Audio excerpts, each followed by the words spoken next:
I should inform everyone that tonight's game, all of the games in this series, are intended for a mature audience. They are going to involve certain topics that can be difficult for some folks to digest. Particularly, there are going to be a lot of elements around despair, as well as attempting to find hope where there is none. Hope and fear are actually mechanics in the Daggerheart game, and we are going to be leaning heavily on those mechanics. But there's going to be other topics that are tangentially related to certain things that are difficult. Feelings of being ghosted, feelings of loss, unintended consequences to actions that you didn't possibly know were bad. All of these things are potentially going to come up in the game, so please keep that in mind if you are viewing. And please know that we love you anyway, no matter what situation you might find yourself in. We don't want to cause you any more heartache than you can tolerate. Most of the time that's Bleak Season giving that spiel. I'm not normally the guy that gives that spiel, so it felt a little weird talking about that just then. But this is the game that we're playing. We are playing Daggerheart, as I did mention a minute ago. Daggerheart is a relatively new game. Wait, no, this is not Eastera, Andrew. Although it could be. We'll see. Daggerheart is a game from Darrington Press. You might know that name from Critical Role. If you haven't heard of Daggerheart and you are in the TTRPG space, what rock have you been living under? Because Daggerheart is pretty awesome and kicking everything up to high gear in this space. You should definitely check out more about Daggerheart on their website.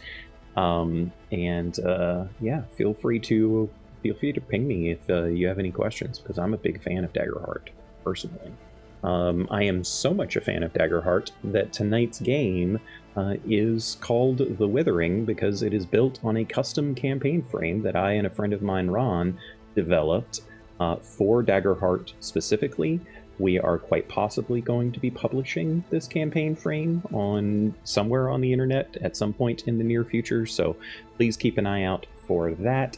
Yeah, you will get to learn more about that in just a little bit. If you are interested in helping join in the fun on tonight's game, you can contribute bits to do so. 200 bits will buy the player of your choice a dream mote. 500 bits will buy one for every player. And these motes can be redeemed by the players to do special things in the game. The easiest one is they can spend the mote and they can counteract a disadvantage that is upon them. It is worth mentioning that is probably going to happen quite a lot in this game because of the various corruption mechanics as well as the fear mechanics and the like. So yeah, please keep that in mind.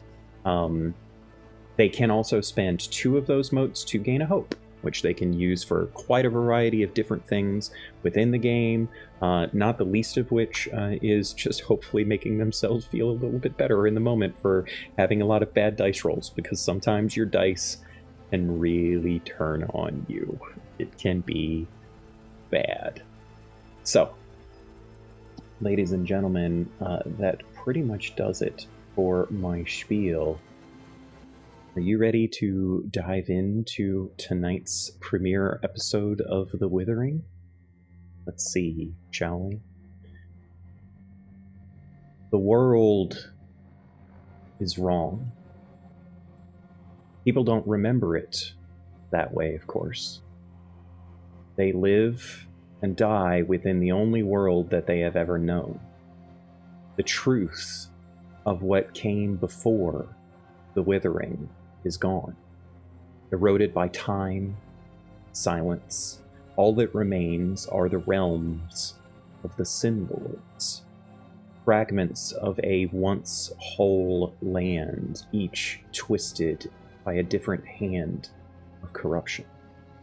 These 7 beings are not kings nor gods, although they do wear the trappings of both. They are corruption itself.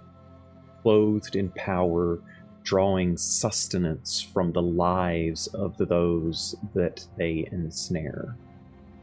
With their metropolis, almost regal in some ways, cities drawn up around them, millions of people are pressed together under the illusion of purpose, never realizing that their toil and suffering in this corrupt world are the very offerings that feed their unseen master. We are beginning our adventure in the city of Dormer Hall. And this place, let me be clear, is not a city of joy. The streets do not carry laughter nor songs from taverns at night. The air is not alive with color or chatter. Instead, this city breathes in hushed tones, soft boots shuffling upon stone, the rasp of cartwheels, the ever-present bell tolling from the towers around the city, powerful in their chime upon seemingly the very souls of everyone that lives. Even words here feel rationed, sometimes reduced to nods, half whispers, careful phrases, because too much voice might draw up too much emotion. Too much effort might bring about stilling.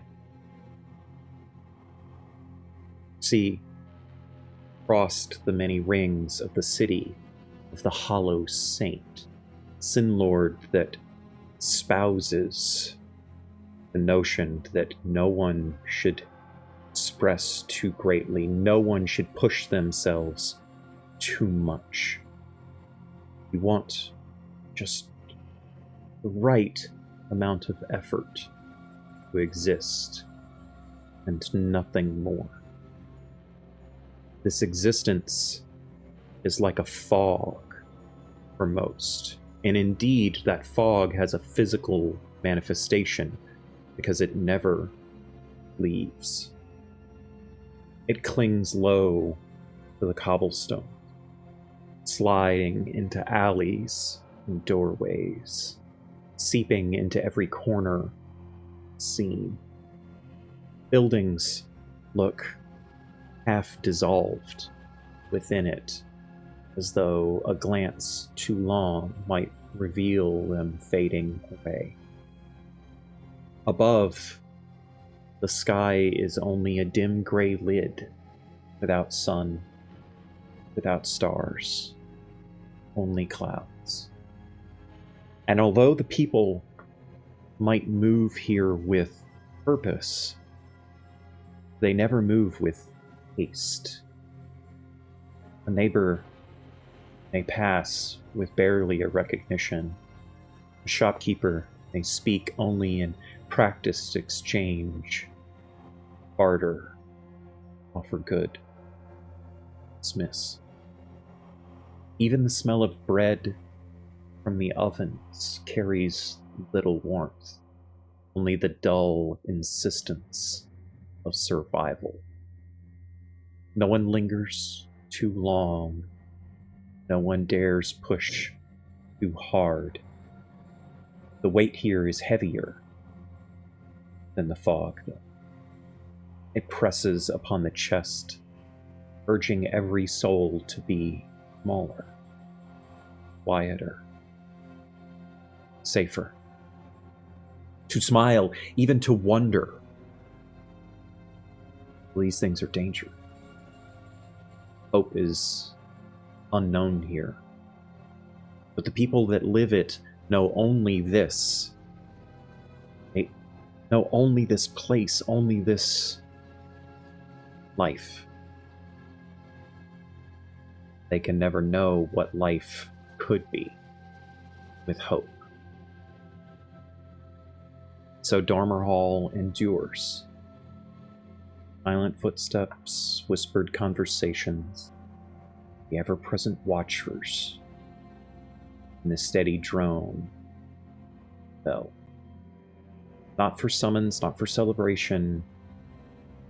Bells chime a reminder that life here is more than just you, that life here belongs to the community that endures.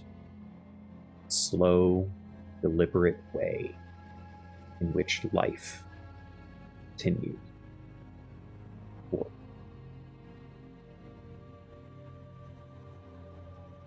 is within that life now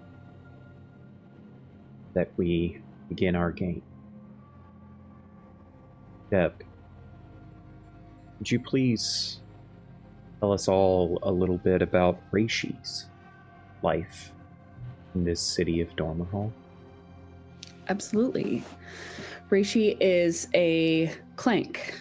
They are a metal automaton, and they are a little bit rusty. They've been out in the elements, coming and going. They are a mushroom farmer, and so they spend a lot of time outdoors, and the time in the humid air where the fungus grows is often damp, and so it has seeped into their metal encasements and has rusted them over a little bit.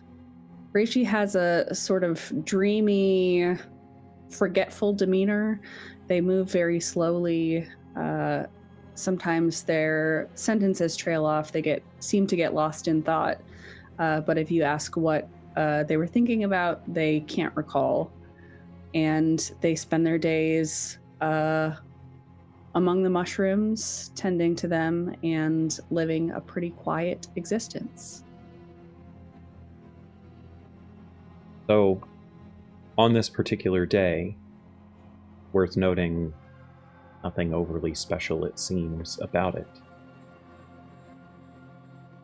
What do we find Reishi doing mid-afternoon on this gray day?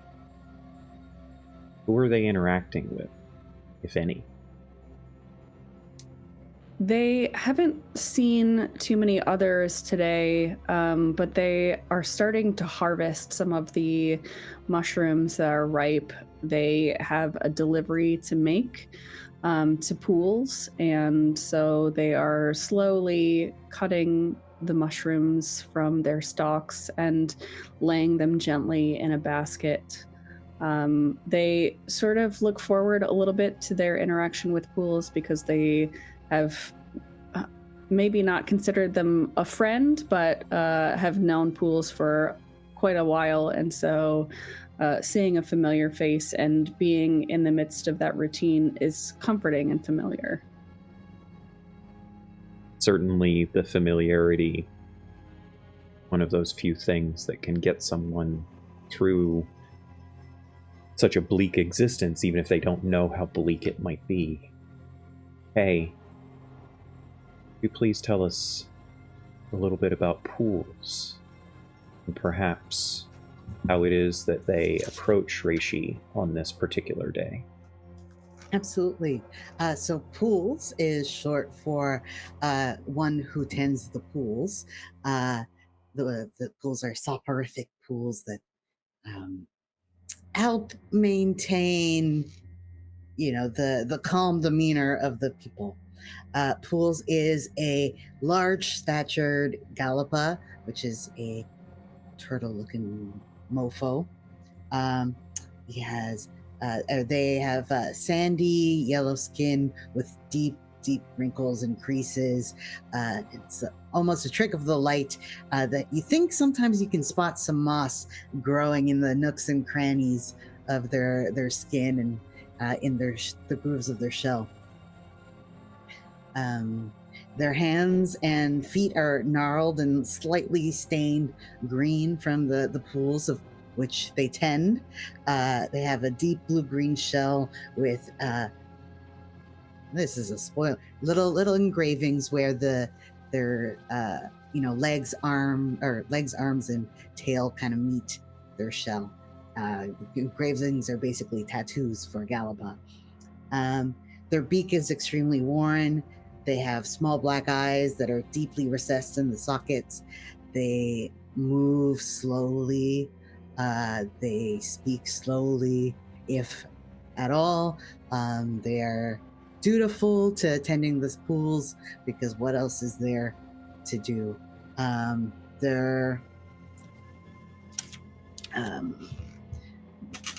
They needed to get another harvest of mushrooms so that they can keep the pools as potent as possible. Maybe some of the mushrooms are also like used for cleaning, but they're also used for rites for calmings. So if Reishi is on the way, they'll be, just tending to the area, and will slowly turn to meet their gaze, and a small, slow smile will come to their face. Not too much, but. Do you have something for me? I do. I collected these just today. I know that you need them for your work. I thank you, and I'm sure the Hollow Saint would thank you too. Do you have much else for your day today? This is the most that I can do for today, I believe. Excellent. And you? I believe Dig Deep and Slumber was supposed to come by. I'm not sure what she had in mind, but I have met them maybe only once or twice, so I'm not very familiar with them. Well, feel free to fill your time with. We can spend some time by the pools. Wait for them to arrive. I would like that.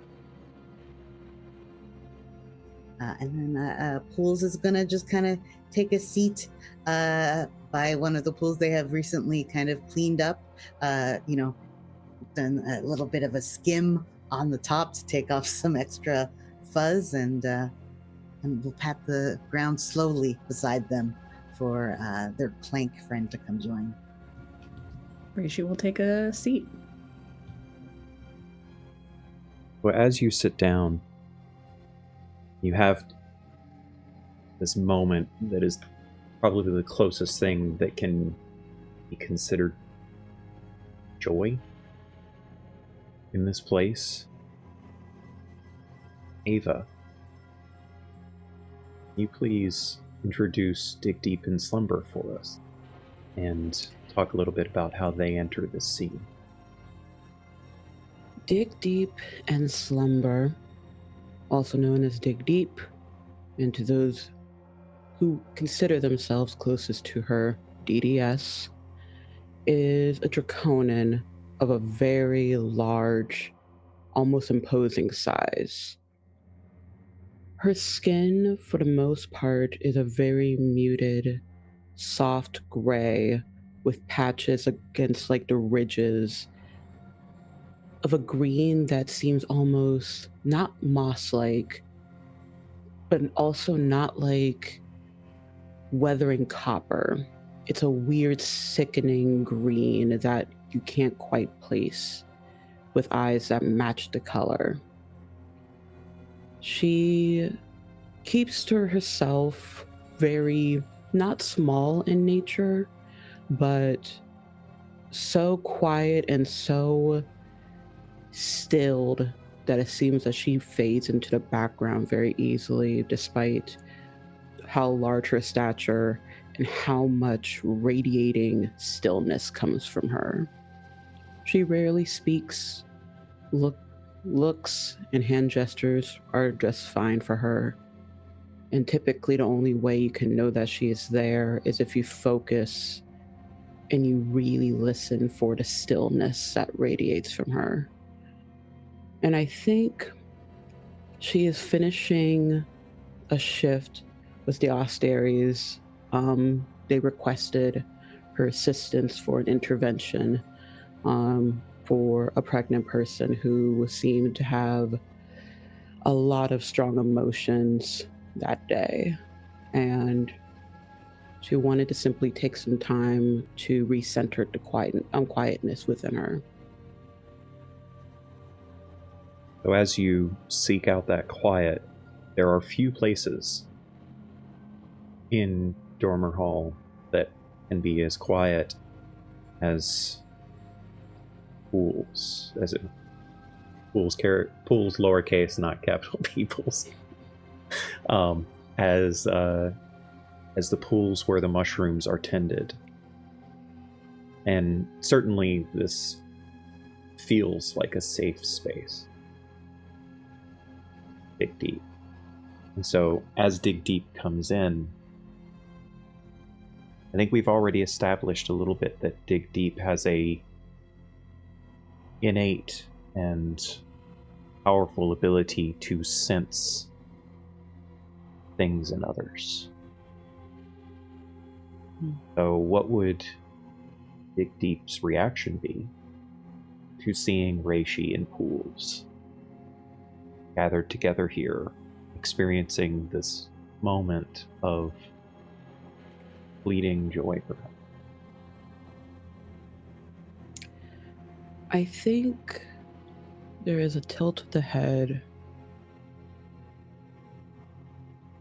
And it's not that she does it intentionally, but there is like a stalking in her steps, the swaying of her feathered tail just swooping the ground slowly, softly, almost like leaves on the forest floor. You are fortunate that it is I that have found you. Others would not be gentle.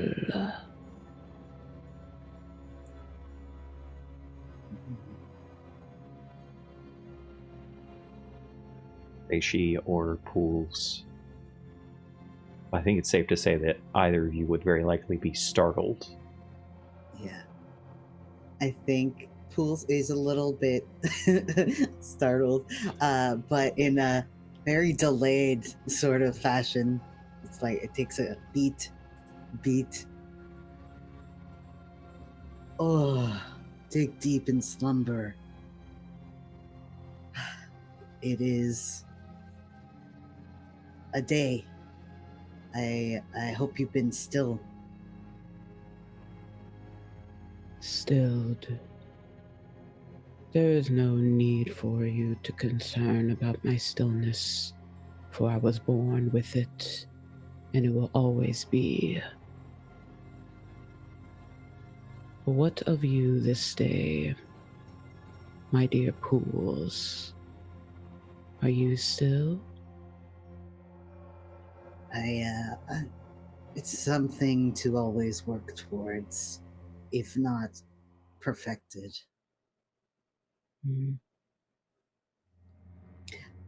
Thank you for gracing us. What this is, I seem to realize that Reishi's there. Dig deep in slumber. This is Reishi. They collect the mushrooms to help with the maintenance of the pools and the calmings.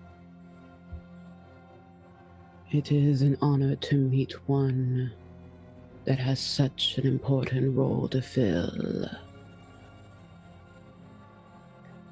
If Reishi could blush, I think they would a little bit, and they don't meet the eyes of Dig Deep. I think they might look at Dig Deep's chin, and that's about as high as their eyes can go. They're used to being ignored, and so they just sort of give a small nod and stay quiet. As mentioned, this moment of more, it is fortunate others do not see. Consider me your guardian of this day, but be wary, for I may not be around next time. I understand. She'll not be next to them. She will do her stalking a little bits away so she can at least watch the entrance. How may I help you? I knew you were coming, but was not sure if I should prepare to make your trip easy. There is no need, and it is appreciated that you would have had such thoughts, but I am content for now.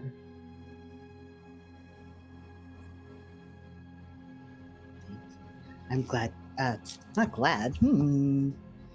I am honored to hear.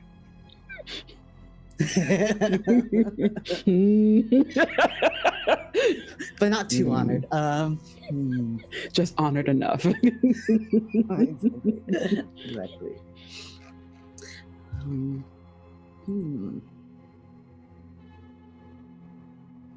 You have something else you wanted to throw in here, Kay? I'm not sure. You can pass. I had a thought. I'm trying to chase it. So,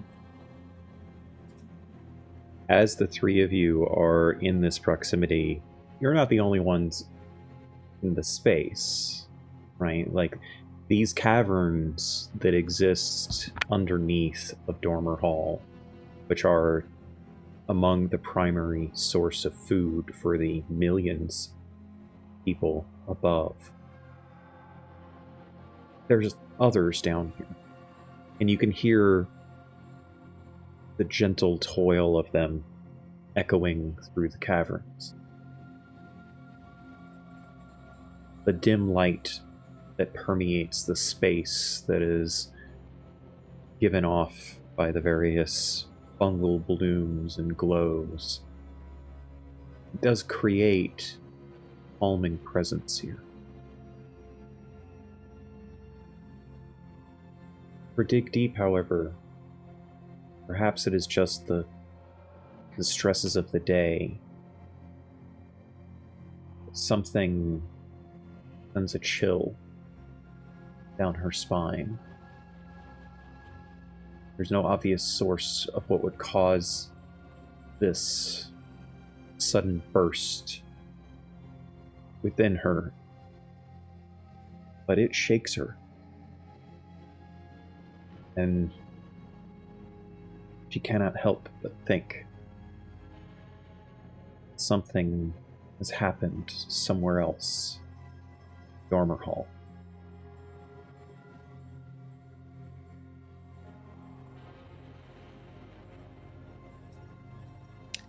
I think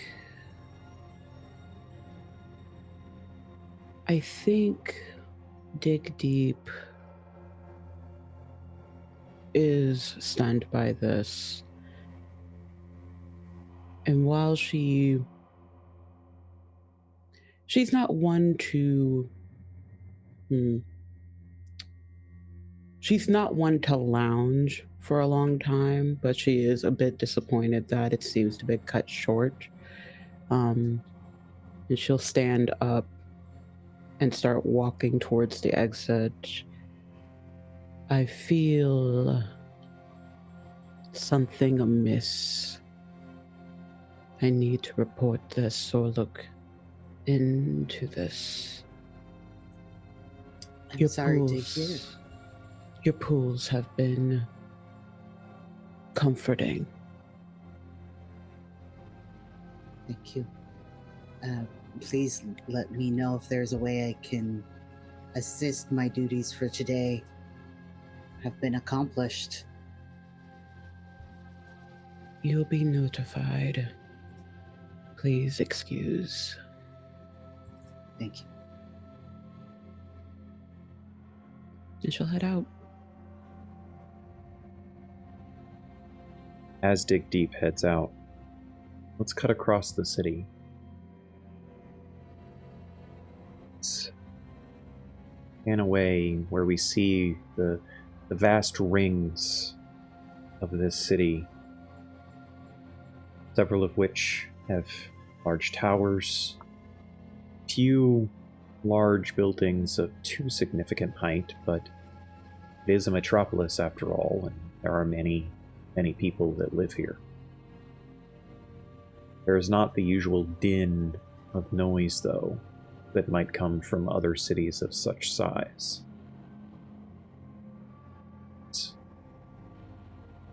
As we fly across the city in our view, taking all of this in, Andrew, could you please tell us where we find Robin on this particular day?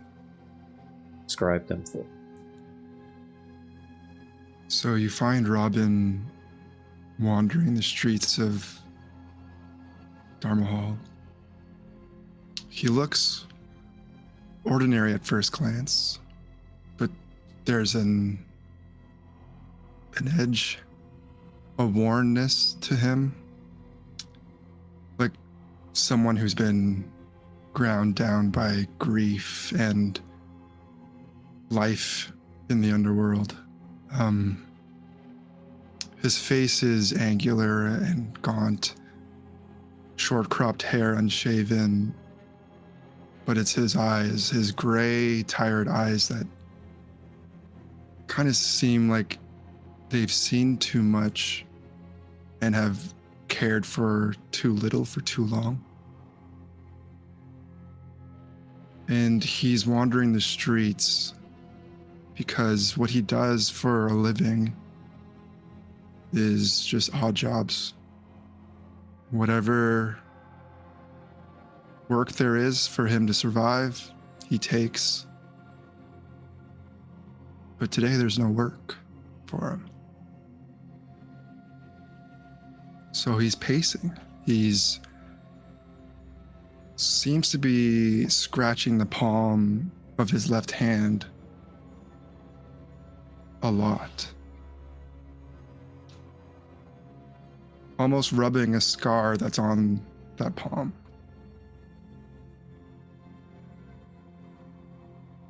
He's kind of excited, looking forward to a day off, which he knows are feelings that he shouldn't be having. They're wrong. They don't feel natural. So he looks for the only person, and it's very sad that he calls a friend, an orator, and he makes his way to try to find Wisp. And just to confirm, Robin is human, right? Yes, that is correct.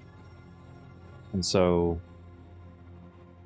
Bess, being a part of the chorus, there's an unexplained phenomenon that occurs where they can sense a disturbance. The thing. Usually, the Watchers locate this disturbance first and bring them to your feet. But this time, Wisp finds them before the Watchers can. So please tell us about Wisp as they round a corner. They. She. As she rounds a corner and discovers Robin.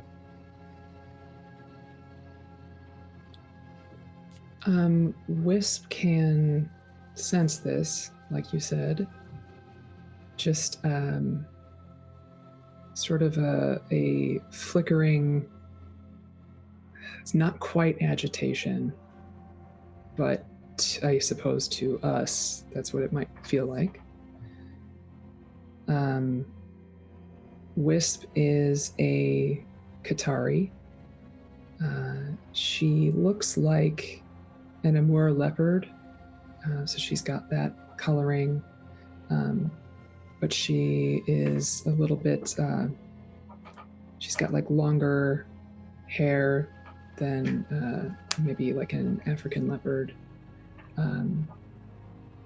Very soft, looks like she takes her time, enjoys rest quite a lot. And she wears very loose, flowy clothing in muted greens and neutrals, some blue maybe. You can't really tell. It might be gray. And she walks in a particular direction, but there's no urgency. So as she turns the corner and feels this, her training sort of kicks in. So she looks up and sees Robin, a familiar face, and makes sure to head in his direction.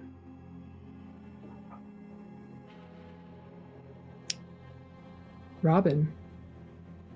Hey, Carrie, how are you?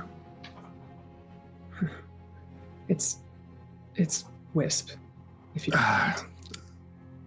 Sure. Whatever you say.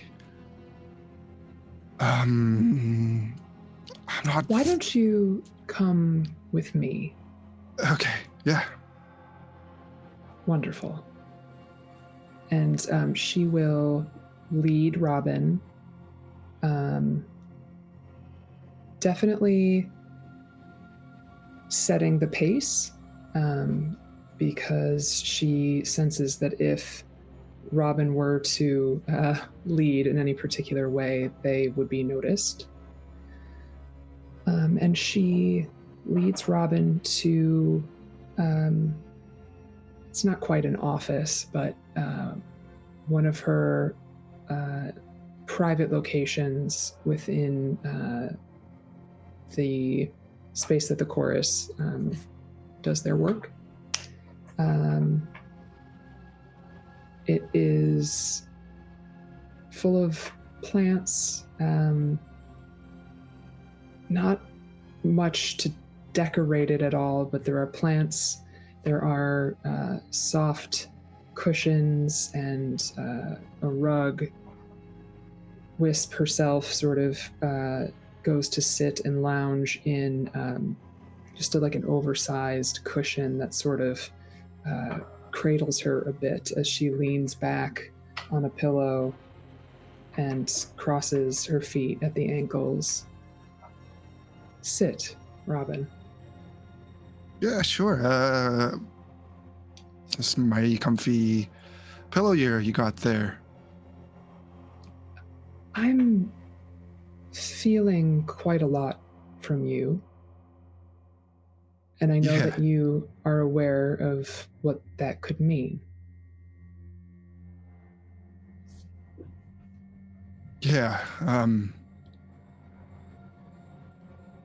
So, rather than allowing this to continue, might I offer you some words of comfort? And you know what she's implying. Yeah. And as you implied, you see Robin kind of like just slump a little bit. Is it really so wrong to want to get to know you? Can you tell me about your day? Tell me about your morning. Robin, you will be found. I know. Because I will say anything about this or you, but coming here and finding some stillness with the chorus is better than finding it other ways, as you know.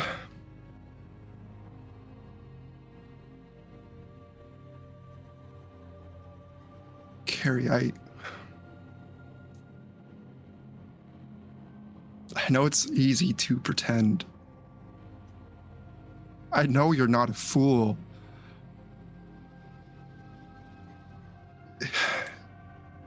Is this really the only way? You know that it is.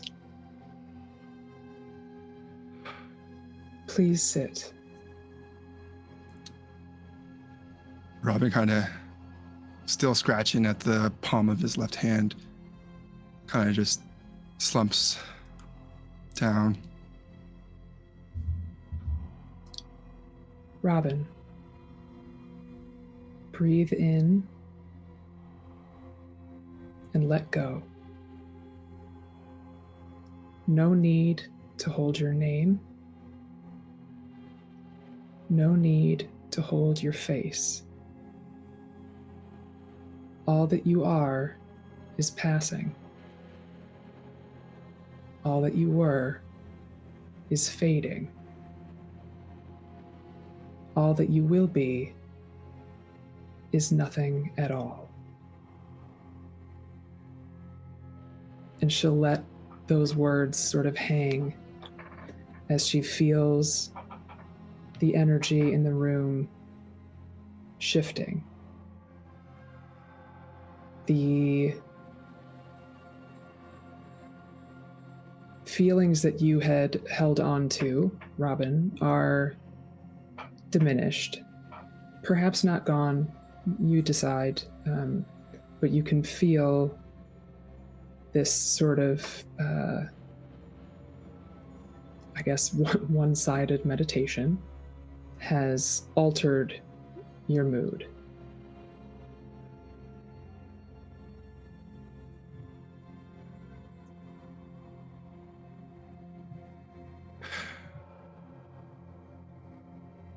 Thanks, Wisp.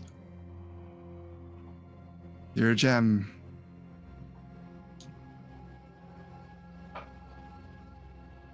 Same time tomorrow? Anytime. There's no rush, as long as you get here.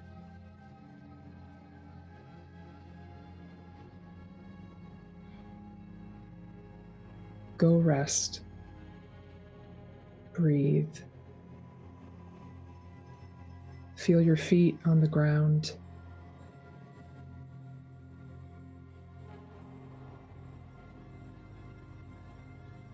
Take care.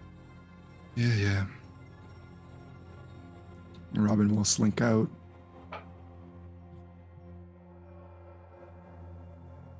As Robin slinks out, I think it's important that we also define a certain element to this game that we have not really discussed much before. This world exists in a permanent state of corruption. That corruption manifests in various ways, and it ebbs and flows across all living beings. Even the landscape feels the effects of the corruption. Each of you is also supposed to start this game with a certain amount of corruption. Now, I've messaged a couple of you and said modifier that I would like you to do to this roll. But for everyone you need to roll a d6 to see how much base corruption you have, plus anything I might have messaged you if you were one of those special people.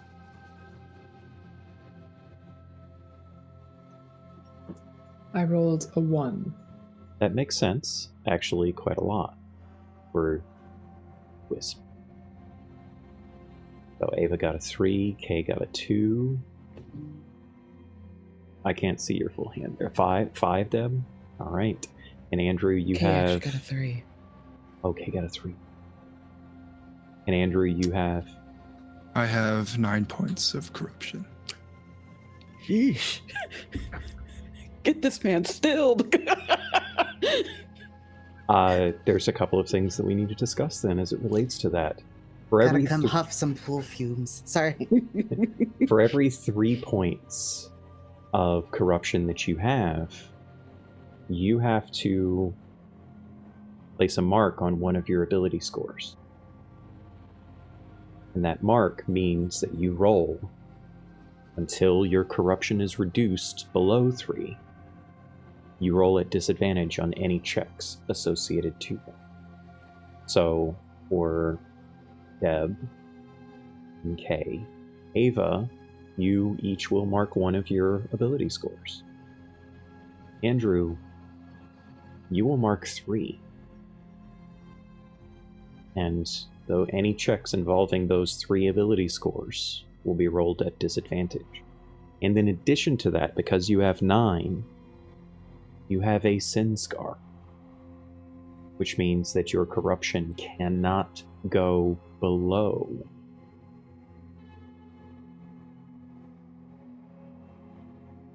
As you are well on your way to giving yourself over to the Hollow Saint.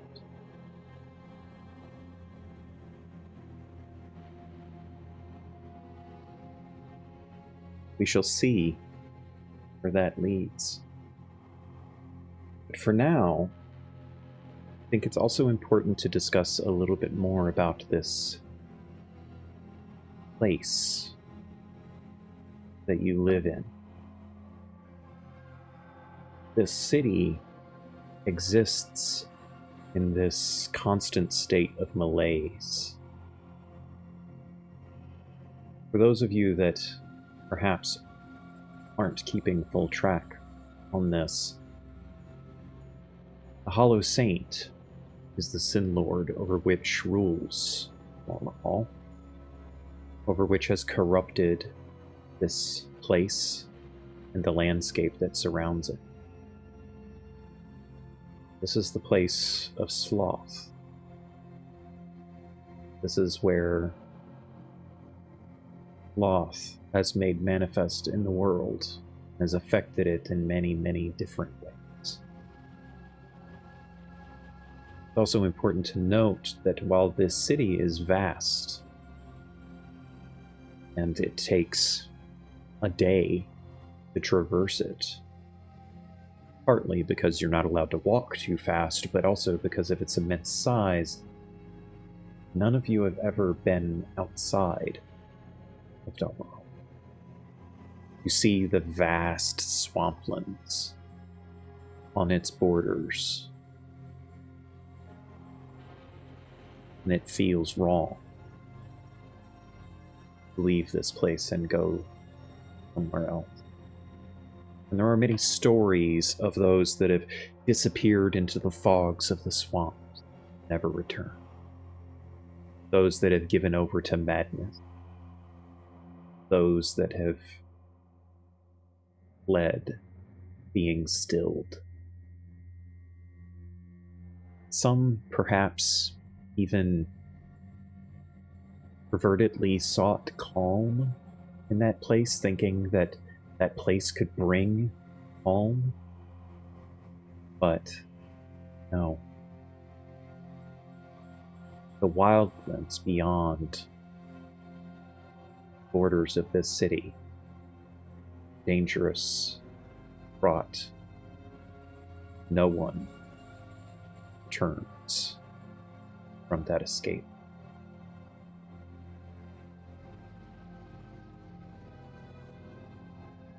People that live within Dormer Hall know these stories as easily as they know how to breathe. They know what life is. They know what life should be. And although there is the occasional upsetting of that life, there is also a comfort that comes with the certainty of this existence.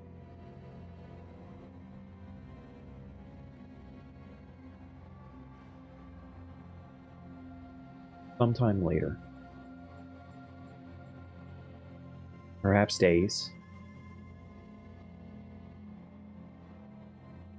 you all find yourselves moving through Dormer Hall on one task or another, whether it be simply to get to a destination where you have work, or seeking a place to find rest, or perhaps seeking nourishment.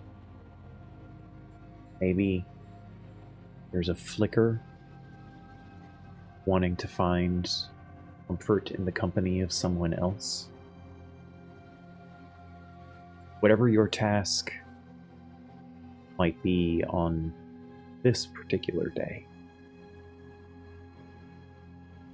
fortunately, is disrupted. The day had started like any other. Whatever your usual tasks are, whatever your awakening rituals might be, seeing the familiar faces of those around you, all of that normal, traditional, comforting. Then there was the bells. The towers that permeate the city, the towers whose chimes sing throughout Dormer Hall, offering comfort, offering solace in some ways, and oftentimes being the best guidance that you can possibly have for your day. For some of you, the bells felt off today. Their tones not quite usual. Their chimes just slightest bit discordant. Something eating away at your mind you couldn't quite place.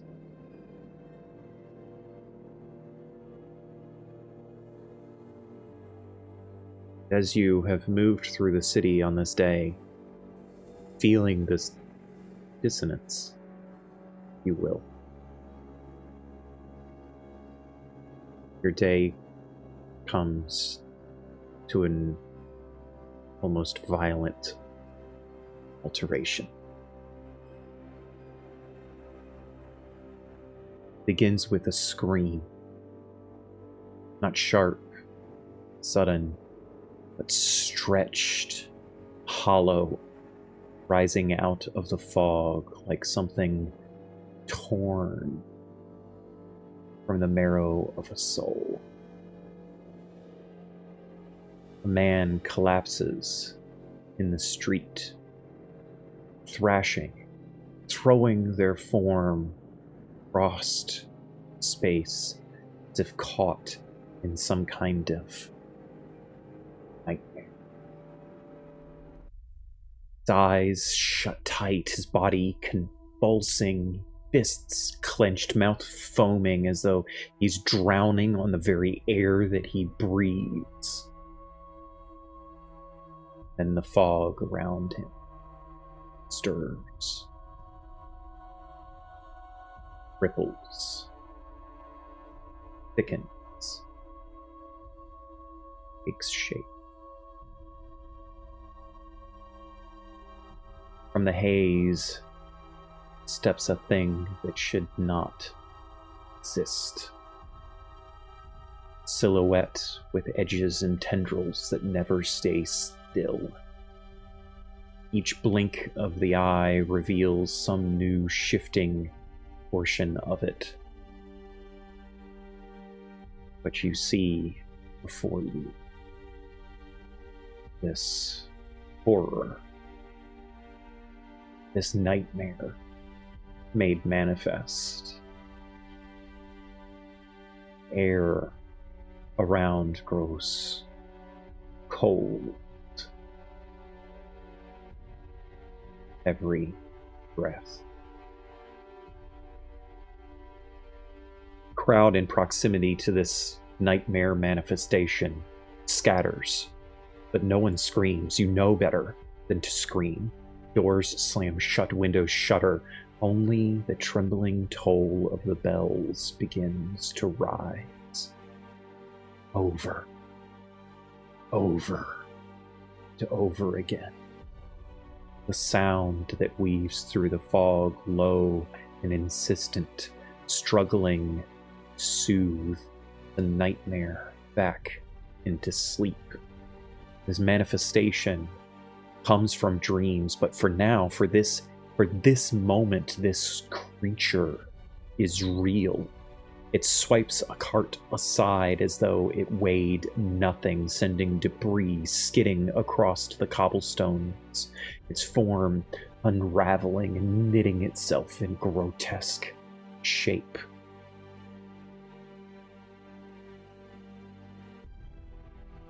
From the fog, they come. The Watchers.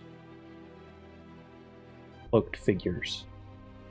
Masks of burnished metal of some kind, each carrying the long-hafted weapons that they alone are permitted to bear. Their movements precise, ritualistic in a way, like actors in a play rehearsed countless times. They advance without hesitation. The nightmare creature twists toward them as if knowing that they are coming, as if knowing that they are its enemy. Its form lashes out. Watchers, however, strike in unison. One drives a spear of glassy stone through its chest, another binds it with chains etched in runes that glow against the dark, and with each blow, the dreamer, the man writhing upon the cobblestones, echoes the torment of this dream, this nightmare made manifest. And the bells toll faster, harder, filling every space between heartbeat, breath, and then there is silence.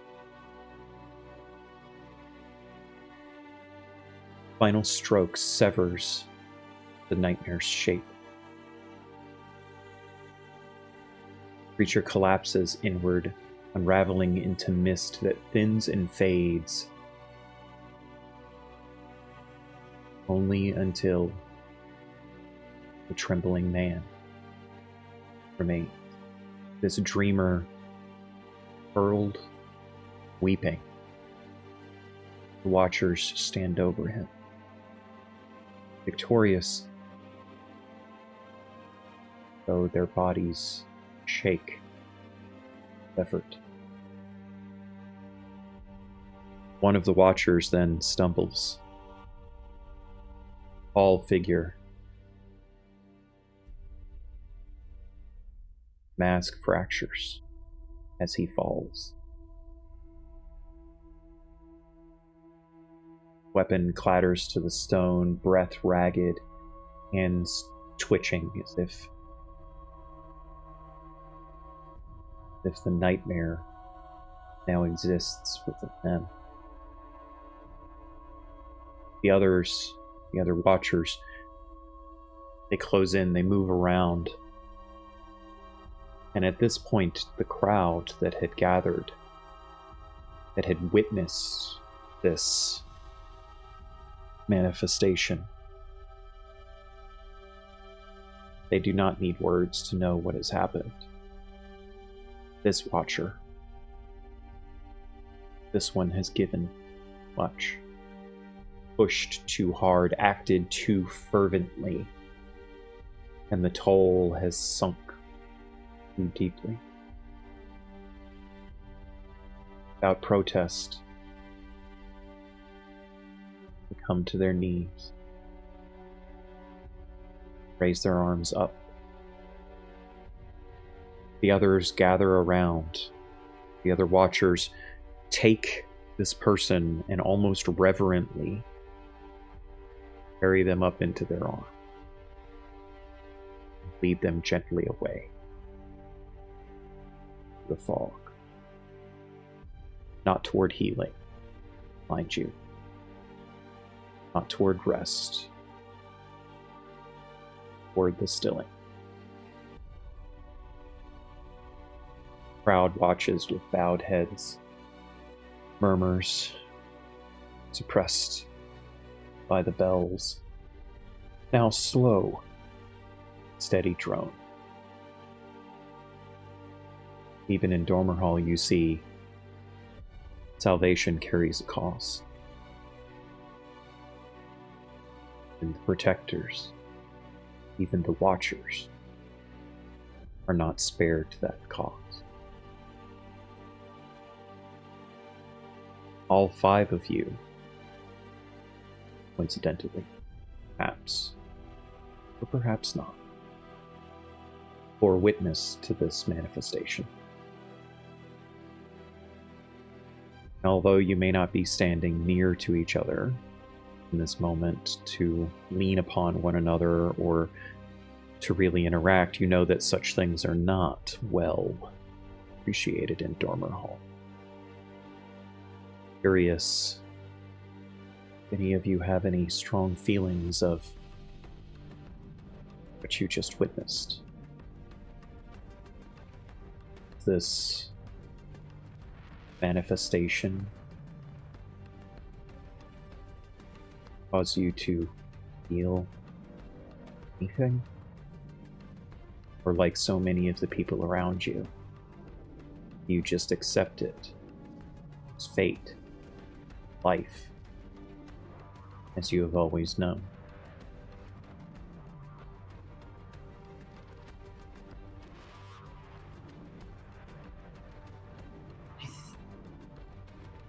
I think that, I think Pools is going to do a small delivery to the ossuaries of little vials of the pools and stuff. I think that they are deeply affected, very surprised about it. This has made them somewhat afraid. They do try to keep as much of a lid on it as possible. I think they drop everything they're carrying, the vials smash, and they slowly hurry back to the pools. It's really the only place that I think they feel safe. I think Dig Deep is more or less indifferent, but there was a brief moment. If anyone was around to see her face, it's like the 5% eyebrow raise a little bit before lowering back down very quickly of interesting. There is not a lot that she knows about the circumstances of her birth, but she has remembered whispers before of a type of violence and emptiness left behind from it. And it's just like, oh, interesting.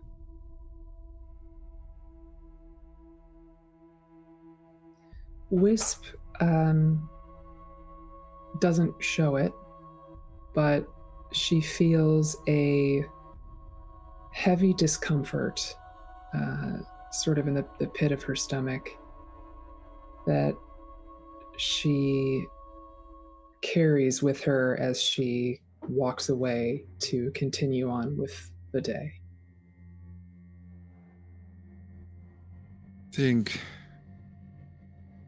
Robin is awestruck at what happened, kind of dumbfounded and mindlessly scratching at his palm.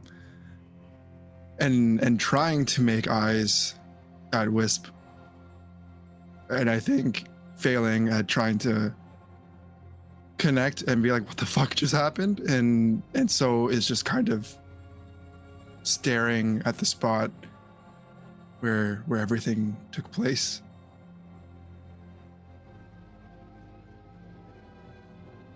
Reishi tends to blend into the scenery a little bit and prefers it that way. And so I think for them, such a public spectacle fills them with shame almost at this very open display and this sort of inability to hide in the midst of all that happening. And I think there's this tinge of confusion and sadness, and they don't quite know where that's coming from or why it's there.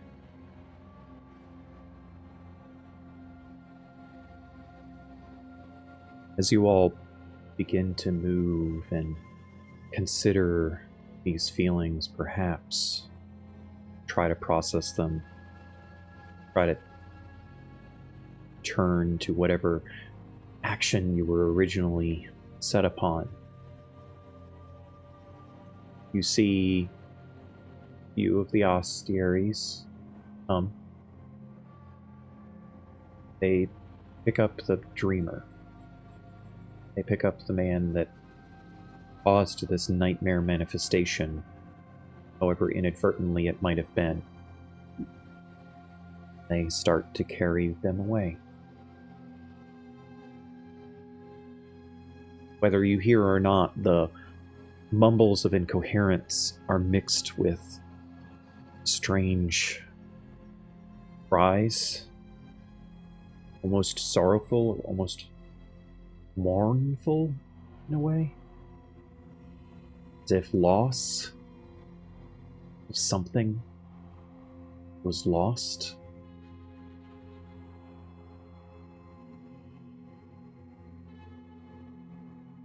Then the summons comes, without word. Subtle vibration in the air when the first toll of the bell rings stronger, deep, resonant.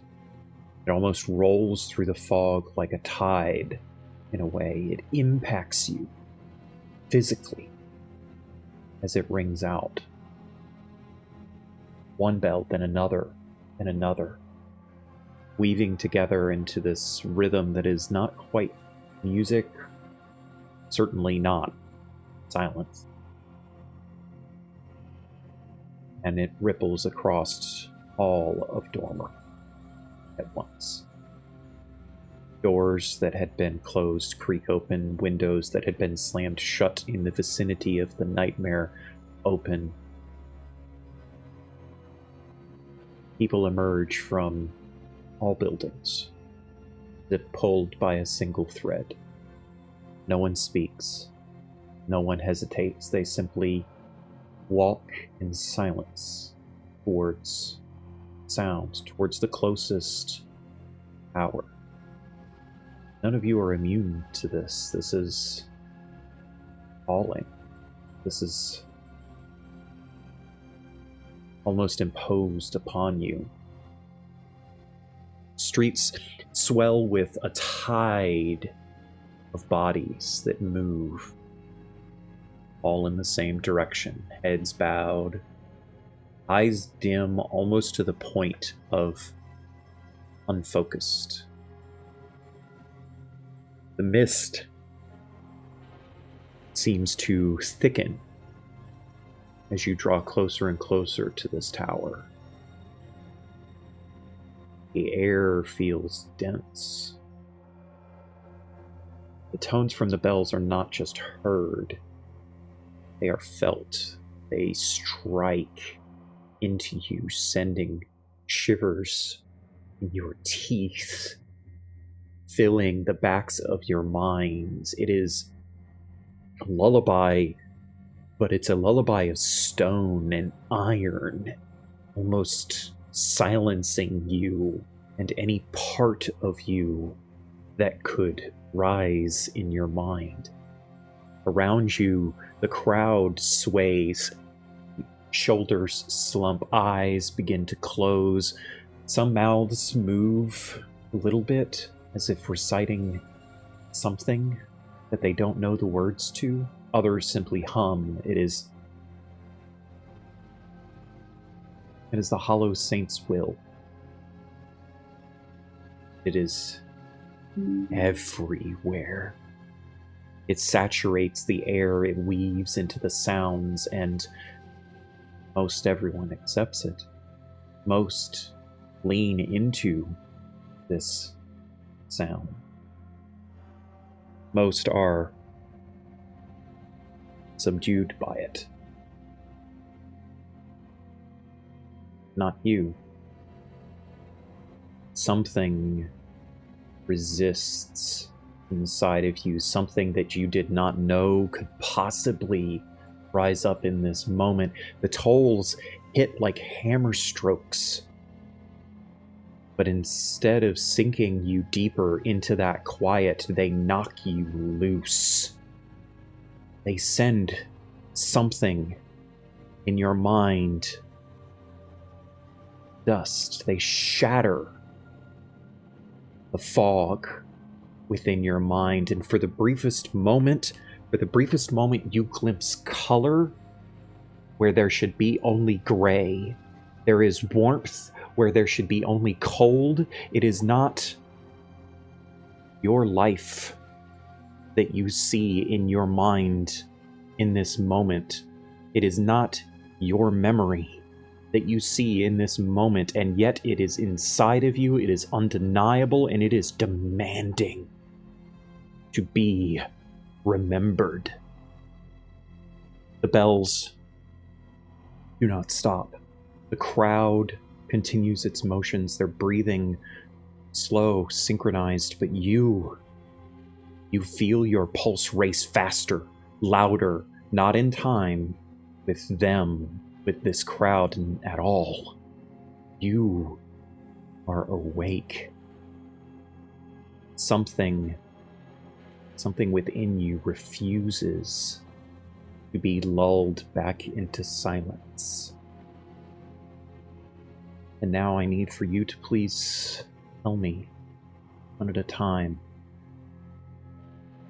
what memory bursts through these cracks in your consciousness? Whose life is it that you are remembering that is not your own?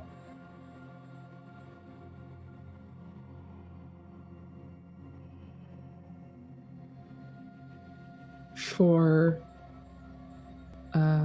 Wisp, this whole ordeal has been fascinating. She's not usually affected, so but when this takes over, her vision goes black and her senses are dulled to nothing at first, and then slowly sound bleeds in, and it's faint at first, but it grows louder and louder until it's pounding in her chest along with her heart. She hears what sound like boots on hardwood and glasses slamming on tables and laughter that turns into shouting. There's music, but it's not soothing. It is loud and it is full of energy. There are instruments that clang and drum and voices that rise in song that's slurred and off-key, but it's fierce. And her eyes open, but they don't feel like her eyes. She's standing in a doorway of a crowded room before her. It feels very small for the number of people that she can see. There is heat coming from this room. The air smells like sweat, which is not the most familiar smell in a place of stillness. And everything is warm. Inside this room, it's very chaotic. There are people talking loudly and laughing. People are drinking out of large glasses. There is weaponry, some very unfamiliar and imposing looking, strewn about the room. There are people who are wearing, it kind of looks like what the Watchers wear, but it's bits of metal that cover their body. Everyone is dirty and covered in sweat and blood, but their eyes are all bright. This energy is extremely overwhelming, and her senses strain to take it all in. There's the noise and the motion and the color, and it's just too much. Then a man from across this room catches her gaze, and he rises up, puts his glass in the air, and he bellows over the rest of this sound that is already too loud in this room. And he just says, "There he is. He's finally come to join in the celebration." And the people in this room erupt with cheers, and their glasses raise and they slam down, and cheers and chants sort of echo. Bodies press closer in to Wisp, or whatever body she feels like she's in. As she tries to weave through, she's clapped on the shoulder with big, heavy hands. Someone grabs her in a crushing embrace. Hands pound on her back. Laughter and song all around her. And as soon as she reaches the man across the room that had called out to her, there's silence. And then the vision sort of fades. And she feels like she's back in her body, though she can still feel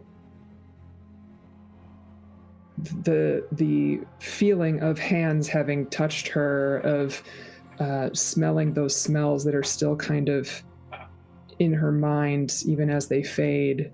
And her heart is racing as she just stands still where she is, trying to steel herself, make her face neutral, but she puts a paw on her chest and sinks her claws into the ground beneath her and tries to just find balance again.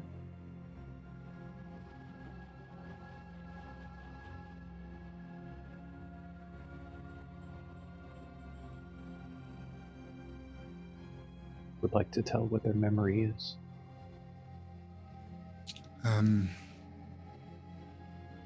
For Robin,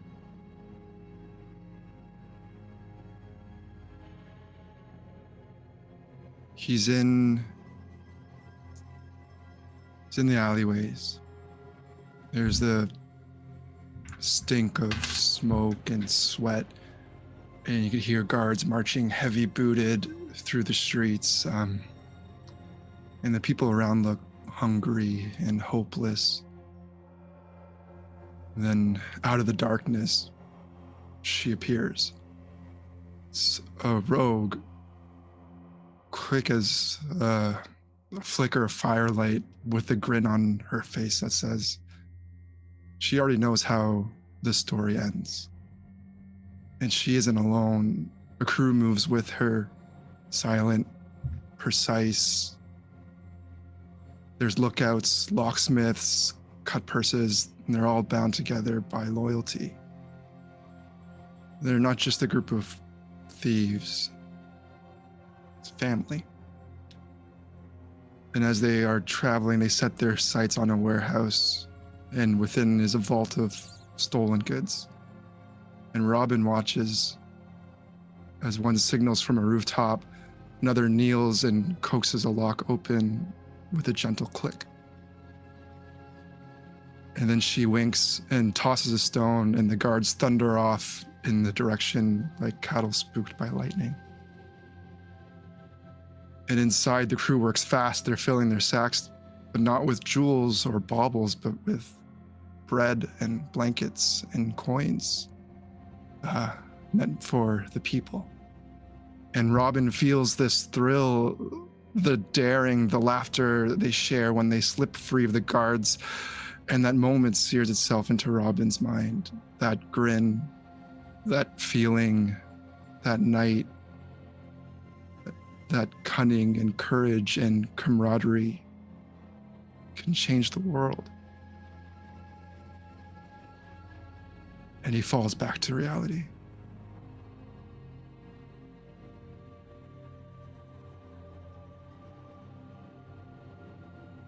Reality is very different from that. In some ways. Not all. Who else would like to present to us this memory that is poured from their whatever recesses of their mind that it was hidden within? Reishi generally lives in a pretty consistent state of brain fog, and in an instant that is gone, and they feel connected to hundreds, if not thousands, of other beings.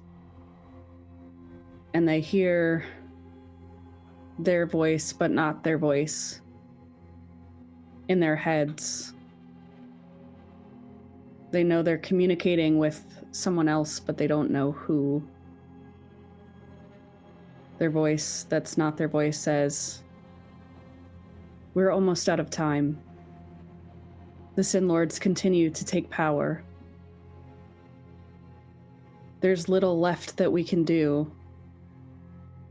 Get somewhere safe, continue the work."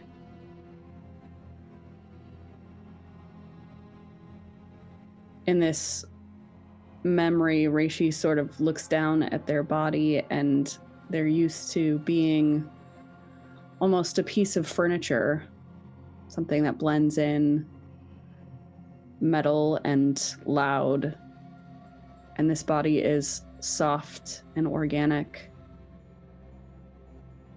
And they have a split second where they feel the two bodies together, and the lack of synchronicity between the two is what snaps them back into their regular reality. The brain fog is still gone. They are clearer than they've ever been before. And they're more confused than ever. Certainly plenty of reasons to be so.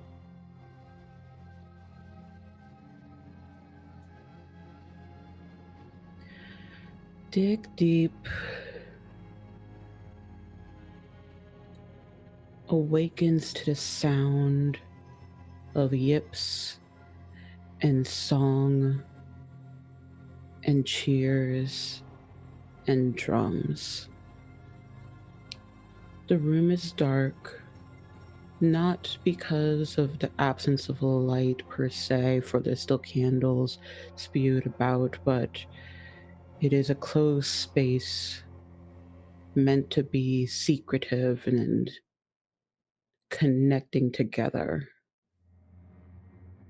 She sees a woman in the middle. She's laboring. She is swaying. And then all these other people around her, all femme people, around her, dancing and singing and calling. And then she hears a voice coming from her.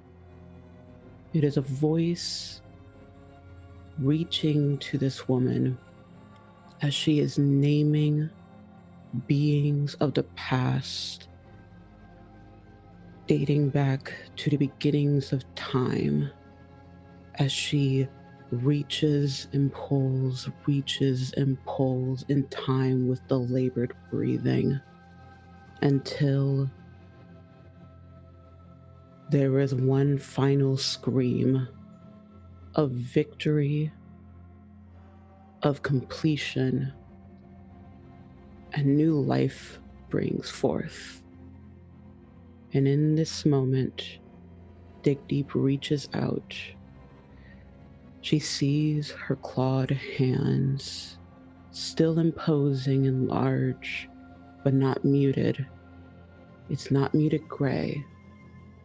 Silver. No. Crystal-like, with an iridescent sheen. And the green that is mossy and withered is vibrant, like the forest hues. And there's so much color and so much singing. And this child reaches for her, and she grabs the babe, and she says, "We have seen you. We know you. For your name has been echoed from the songs of the earth itself. You are Michaela, and we welcome you to the song." And then it fades as she is now watching this stilling, this draining of this person. She has a moment of pause before she shakes and shivers out of it to continue to follow the rest of her cult and what she has to do.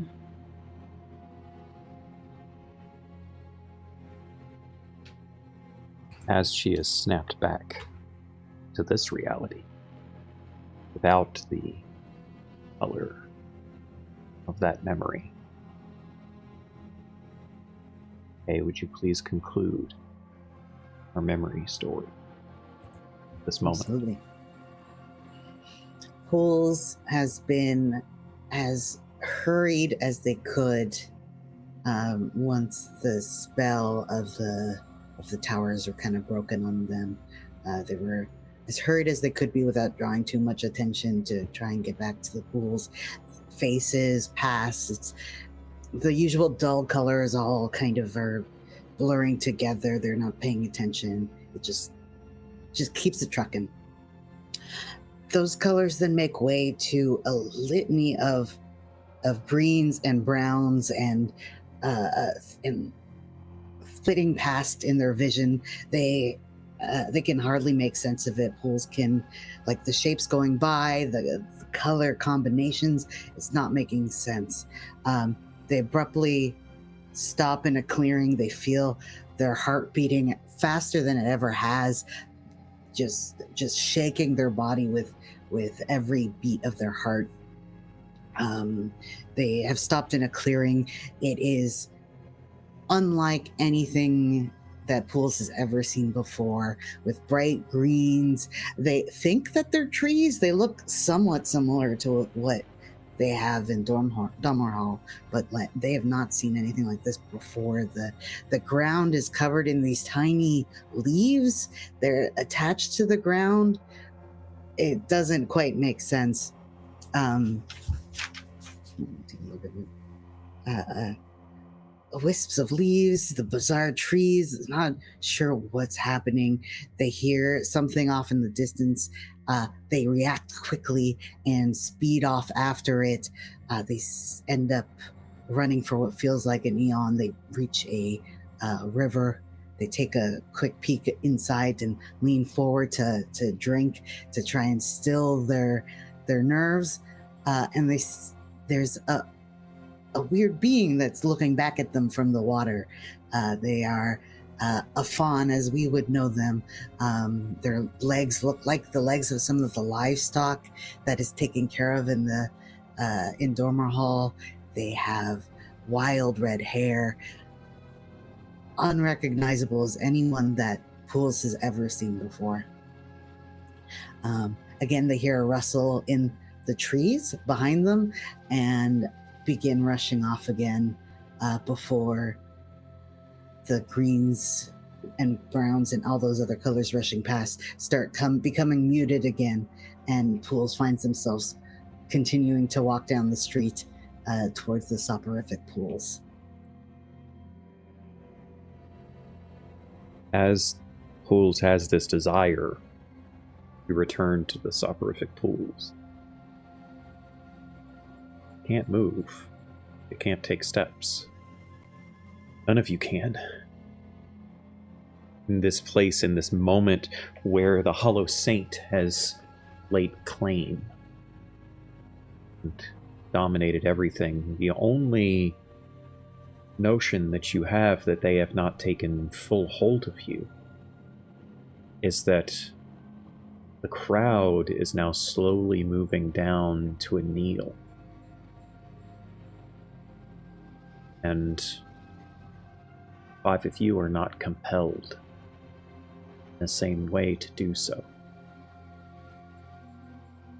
You may want to, out of a notion of you're looking around and seeing everyone else do it, and so maybe you have to do it as well. There's confusion, certainly among everything. There's hesitancy.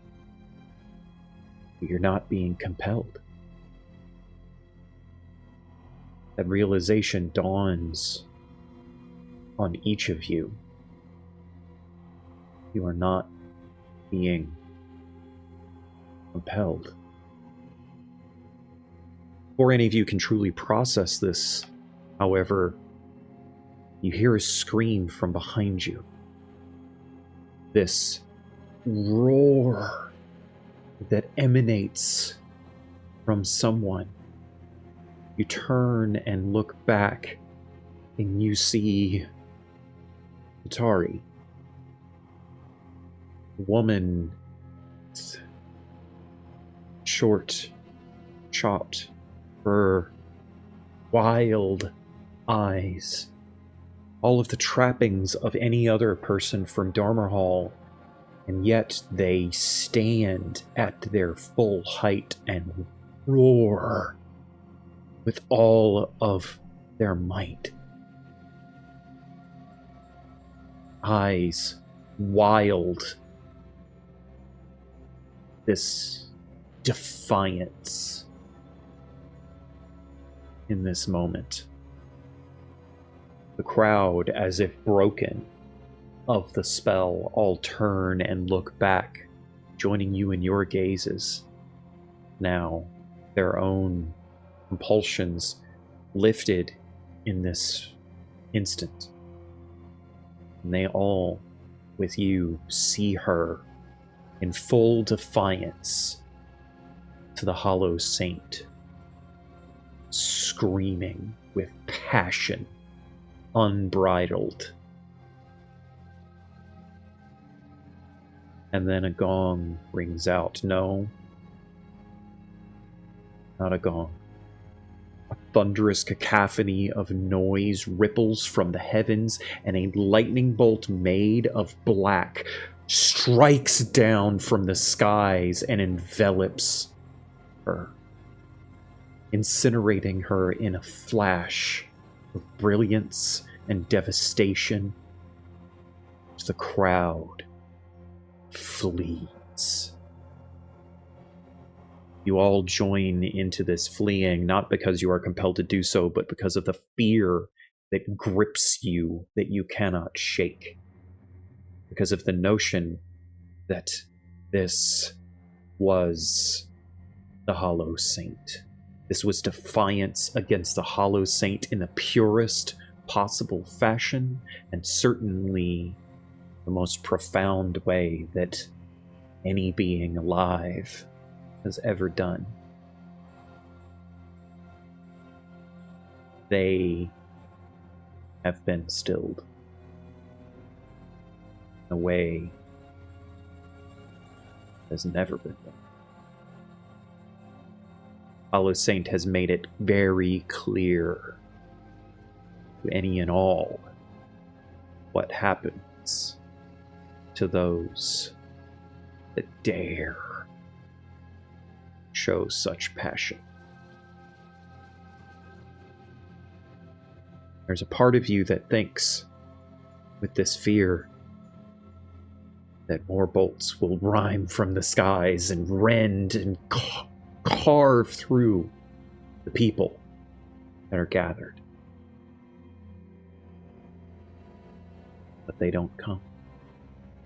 The Hollow Saint allows this fleeing to commence. The Hollow Saint seems to, in this instance anyway, be alright with there being too much movement, too much exertion, too much emotion. You run, and you run, and you run, and you do not stop. You cannot stop. You don't know where you run to, but you must run. Your legs carry you through alleyways, streets. Go farther and faster than you have ever gone in your lives. Or is it farther and faster? Some tickling in your mind says that you have done this. No, wait, not you. This memory, this whatever it is that exists in the back of your minds, there is a familiarity to this action. Somewhere in your mind you have a memory of running like this, of feeling like this. Yet that's not you. That's not your life. That's not anything that you have ever felt before. Before any of you can really process more, trying to become aware of what has happened through all of this chaos, you find yourselves at the edges of the city. You stare out and you see the swamp before you, this hazy, fog-filled place.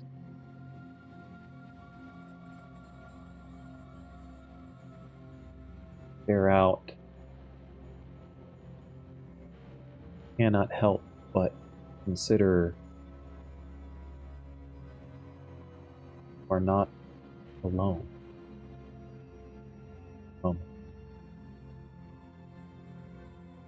You gaze out into this swamp, this ethereal space that has always been a place of fear, a place of the unknown, a place of danger.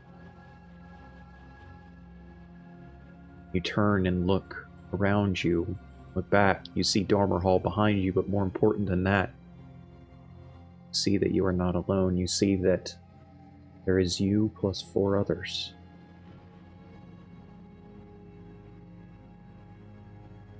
Five of you stand this threshold between Dormer Hall and the rest. Spot where ostensibly the Hollow Saint's power, authority begins to weaken. Stand and look around and see each other and realize in this moment, wide and clear eyes, that all of you awakened.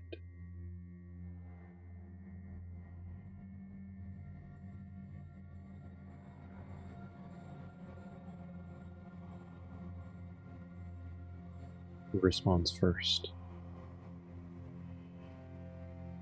I think Robert is shaking and sees Wisp and walks up to Wisp and kind of just grabs them by the shoulders, and you can see franticness in his eyes, and I need you to calm me. I don't feel good. I don't feel good. I don't know. The bells aren't working. I need you to calm me right now. He pukes. Oh.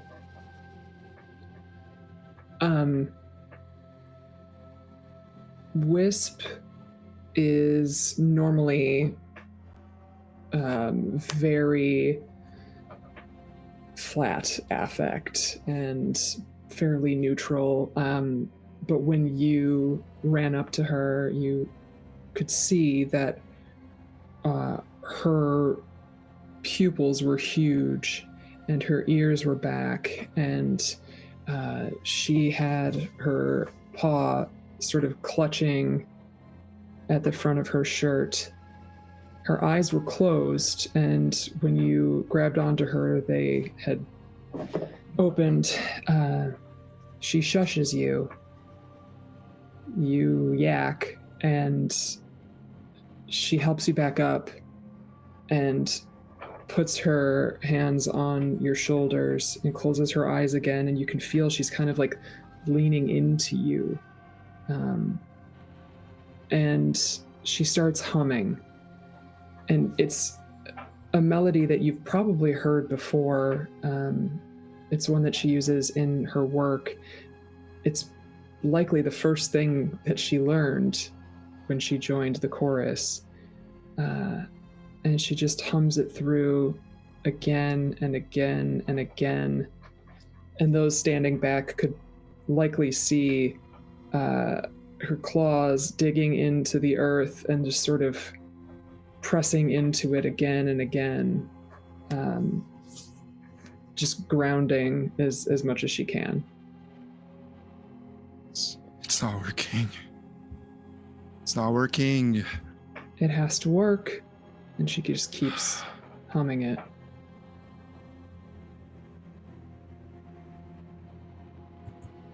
I think also that pools, when they notice dig deep in slumber, they will approach slowly and like shaking their head, like trying to get rid of a weird thought, bad thought, and will just go to speak multiple times. Their jaw opens and closes, nothing comes out. They just look listlessly at dig deep in slumber.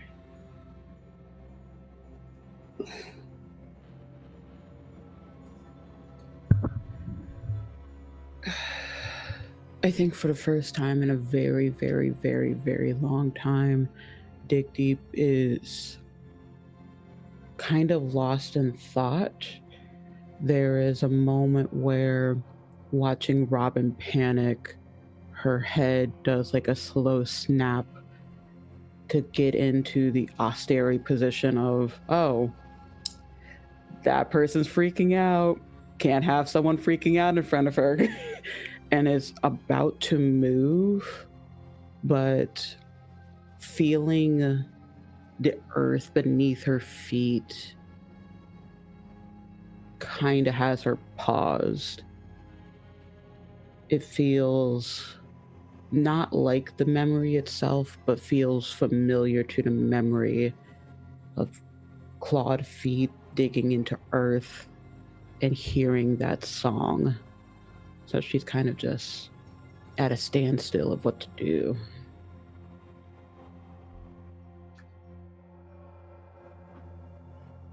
Reishi is fairly near pools, and on some sort of instinct that isn't their own, they see pools trying to shake off some sort of bad memory, and they sort of inadvertently lay their hand upon Pools as if to do some sort of healing, which they've never done before. And it comes from the sort of residual place of the memory. It's almost as if the person in the memory was doing the action and not Reishi themselves. God, I think that's a surprise to Pools. I don't know if Reishi and Pools have ever touched. So this is like, oh, okay. It's very out of character for Reishi. It's also important to note that this is almost instinctual, the way it happens. And so I'm going to give creative control here to you, Deb. What does this healing energy look like? And how does it manifest across pools? It's almost as if there are like these flakes of rust that lift off of Reishi and drift toward Pools. The memory that Reishi had was from a fungrel, and so the healing that the fungrel might have done would be through spores, and so the mechanism is similar, but the sort of rusty patches on Reishi sort of transform into this mote of healing energy that travels toward Pools. And how does it feel as it washes across Pools, Kay? I think it tickles the mind of both Pools and the whatever vestiges of the memory were left. I think it turning into spores is very appropriate for just the way that Reishi and Pools have been living their lives and dealing with so much with the fungi and all that sort of thing. So like that's a familiar niceness. This is really weird though. This is really, really weird. And then just it seemed like in the memory that, or the dream, or whatever that was, that that person was very into nature, so it's very at home. It actually does bring a lot of peace. And I'm like, I didn't know you could do calmings. I'm sorry. I shouldn't have. I'm sorry.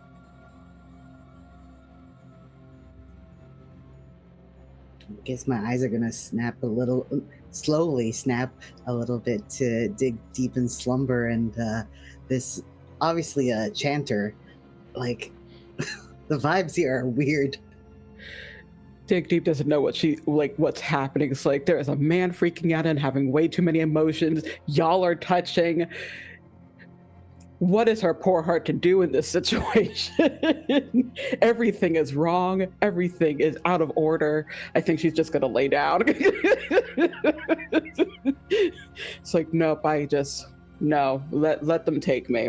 Let them just lobotomize me now, please. No. Wisp will frustratedly, which is not a feeling that she's accustomed to, pull her hands back from Robin's shoulders, and you'll hear just a low growl come from her. And normally the only sound that could remotely be similar would be purring, which is very soothing. But there is a growl of frustration, and she'll turn and look to Dig Deep in Slumber, who she's familiar with. They do similar work. Their paths have crossed probably many times, but the work that Careless Whisper does is a bit milder say, than the things that Dig Deep typically handles. So she looks to you and says with urgency that you've never heard from this typically calm person, "What is happening? What do we do?" I think before she can fully just lay down onto earth, she is kind of like on all fours and like looks up with like that snapped staring of like a Komodo dragon type of vibes. What do you mean? What is going on? Isn't this more of your wheelhouse of appeasing the masses and making them quiet? Why is that one yelling? Oh no, I'm yelling. Oh no. Oh no. As Dig Deep's hand moves behind them, sinking into the mossy swamp ground, supporting them sitting up, their hand sinks and vines start to curl and wrap across their hand and slowly start to rise and writhe and twist and tangle up her wrist. These vines are not the soothing kind. These seem to be black and almost made of viscous oil. Start to weave their way up her arm. Need for you to please make our first roll of the game. This is an agility reaction roll to try to escape from what is trying to take hold. Okay. 10 with hope. I succeed with that. Well, no. Oh God. Why are you picking on me? Now, it is important to note that you failed because the DC was higher than 10. But because you failed with hope and not fear, you do not gain an additional point of corruption. Okay. If you ever fail a reaction roll with fear, corruption rises. Bear that in mind. And Varl, just so you know, she does not gain hope because that was a reaction roll. Oh, that's rude. You only gain hope on normal normal checks, attack rolls, and ability checks and the like. You cannot gain hope on reaction rolls. And normally fear does not matter on reaction rolls either. The corruption mechanic is unique to the Withering campaign frame, but it is something that you need to be mindful of. Dig Deep attempts to yank her arm free of the tendrils, only for the rest of you to realize that it is not just around her arm, as more of them lash out across her legs and grip her tightly and start to pull her down into the swamp. Leave it to one of you to do something in this moment.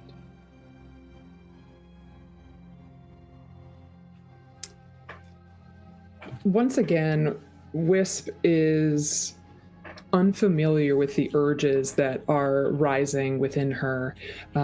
Normally, she is one to watch, assess, and then act with full knowledge of what's going on, and in her own time, very measured. But something in her, when she sees this, sort of clicks into place, and she gets a flash again of this room, and she can feel the warmth of the room on her face, even though she's outside, and she runs to help. Okay. How is it that she helps then? She closes that distance extraordinarily fast. You said she's being like dragged. Yeah, it's basically like Yeah. a series of vines that whip out from the terrain and latch Yeah. onto her body and slowly start to pull her down into the ground. And your camera just zoomed out again. Fuck. No. Right when you had the spotlight. Shit. I'll just lean forward a lot. Yeah, she's gonna run over and she thinks to throw a paw out to grasp her clawed hand, but instead she lets her claws out, and not in the way that allows her to like make biscuits, but just like fully lets them out, and she goes to sort of swipe through these vines and cut them using her hands in a way that she has never before. Right. That's going to be an agility check for you. Oh god, oh jeez. Right? Oh, if god. I recall correctly, it is agility for Atari to use their claws. I'm going to say it's agility. Yes. Sure is.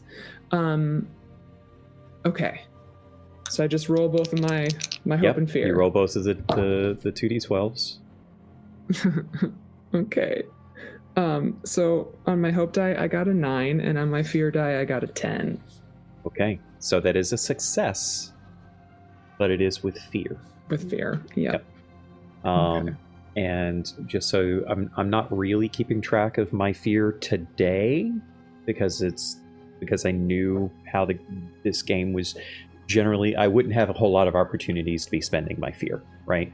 And so I would normally gain a fear, and I would be at 6 fear and could use that against you.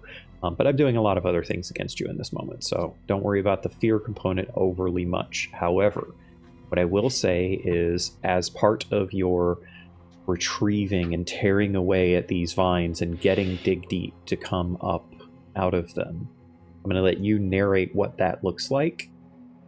And then at the end, I'm going to hit you with something that's going to be fear-inducing. So please tell us all, particularly Ava, how Wisp is able to free Dig Deep. Yeah, Dig Deep, you see someone that you knew as one of your bureaucratic co-workers who sings lullabies to chill people out. And makes biscuits. Casually, on her own time. Don't be telling her business. Please, I'm a private person.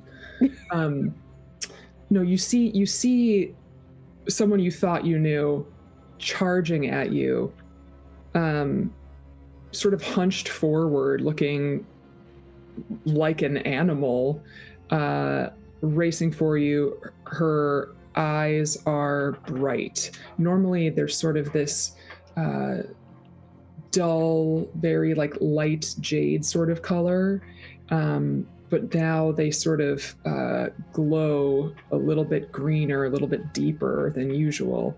And her face, her like lips are pulled back in a bit of a snarl. As she rushes forward, you see her take a massive hand, just a giant mitt that swipes down at these vines that are pulling you, and they cut like butter. It really is. It looks effortless, but not in the way that the things that you all do are effortless. And as she's able to cut through those few, she will reach for your hand and sort of start to just pull you up to solid ground.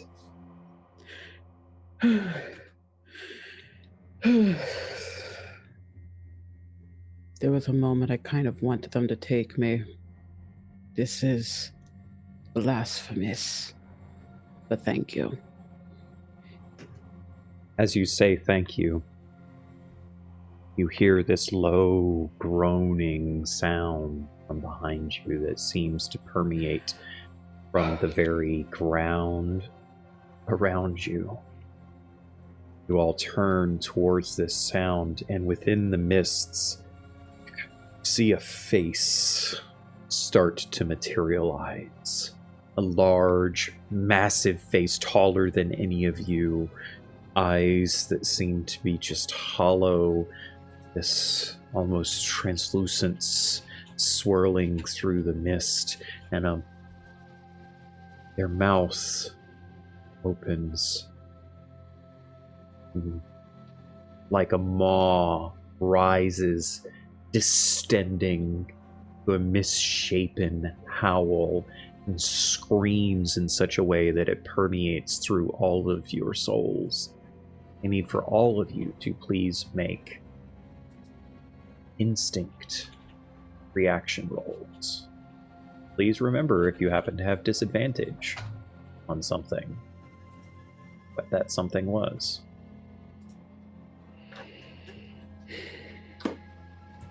Where do you add your modifier?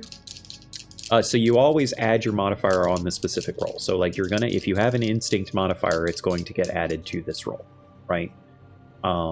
If you have an experience that you think could apply to this instance of basically fear-inducing situation, then you can spend a hope to be able to apply that.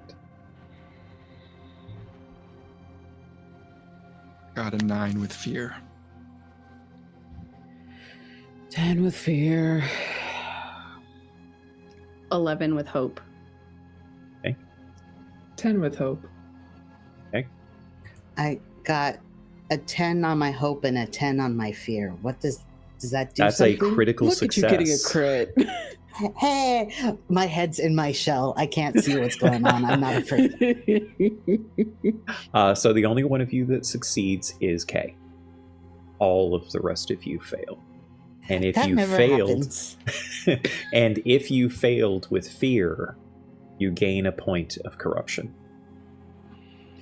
Yay.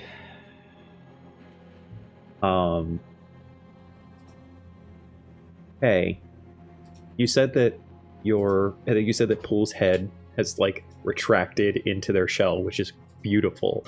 I love that, because that's exactly what happens. The howling stops relatively quickly in comparison to when it started, and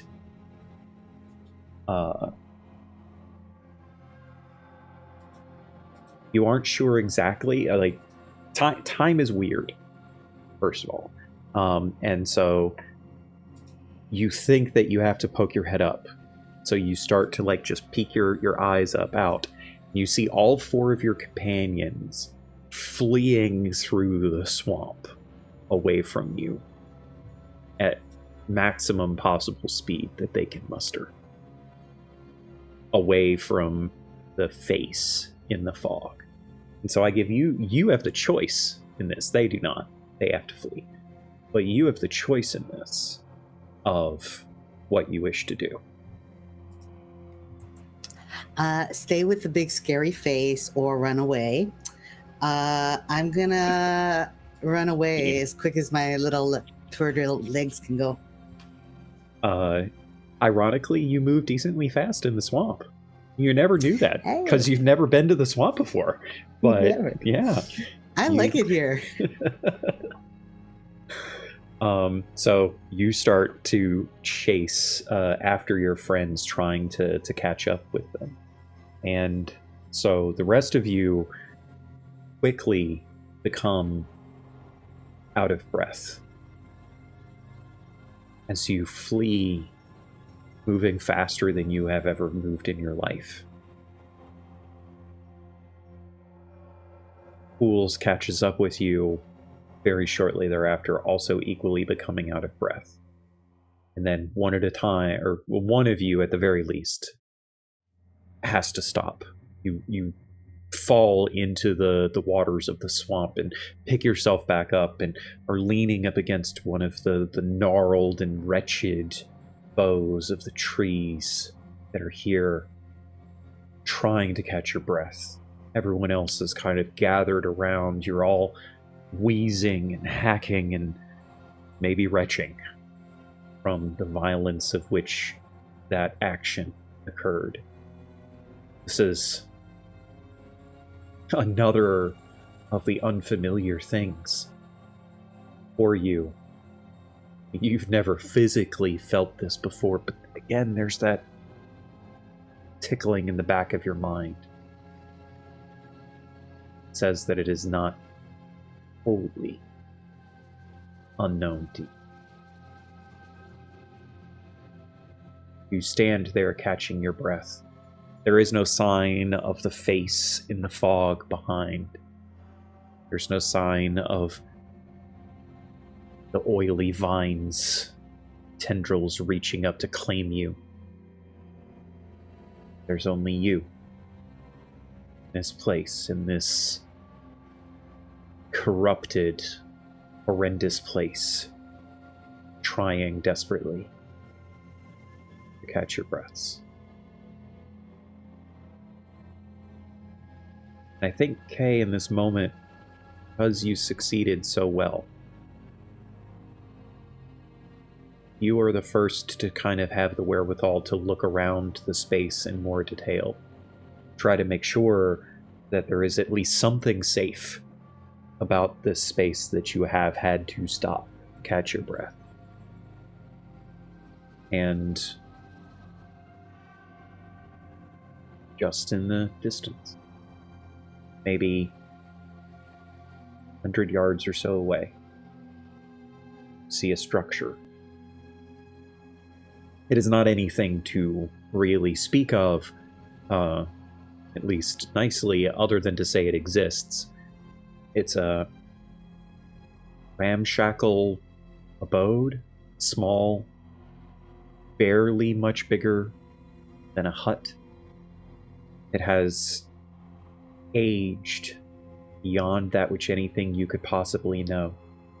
It is decrepit, and part of its roof is caved in, and the dock that extends out away from it across to go deeper out in the deepening waters of the swamp is broken in so many places. But it has a door. It has shutters on the windows, broken as they might be. It's, in this moment, sanctuary.